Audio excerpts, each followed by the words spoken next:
Thank you, David. Thanks. So once again, I get lumbered with the session that prevents everybody from having lunch, so we'll try to keep it lively. We've heard a lot of comments about the US market and about the state of the market generally. The title of this section is The State of the US Market. So we'll try to give you some other perspectives, maybe our own perspectives on this, or possibly even heartily agree with things. My panelists, I have Tim Knapp, who's a senior investment specialist in real estate debt at DWS.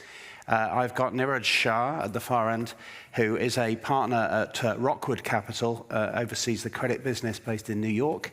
And we have Michael Lavipour, who's a senior managing director and the head of lending for Affinius Capital. So I'll start off with a quick question, because most people in the audience are probably familiar with the European market. So Tim, maybe you can just spend a couple of moments pointing out some of the key differences maybe between the US market and the European market. Sure.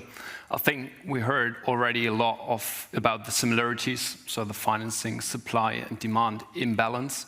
I think one of the main differences between Europe and the US is what is causing at least the reduced supply of financing.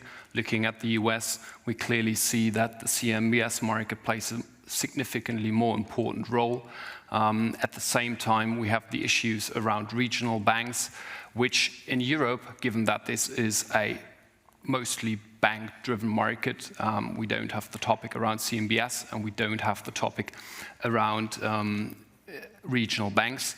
So overall, the reasons for less supply being available is slightly different. The demand picture or the increased demand for financing, this picture is relatively similar. So overall leading to higher credit spreads, as we've already heard, on top of higher base rates and tighter lending criteria, that's similar.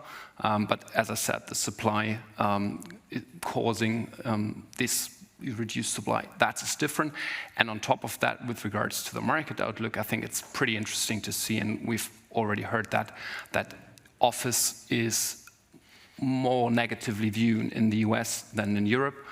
Here in Europe, we continue to see better rates of return to offices, which increases the demand for prime locations. So we here as a house are pretty positive, while the picture in the US is more negative. And I think another point or factor driving this is the fact that ESG is more important in Europe, especially from a tenant perspective. So energy efficient space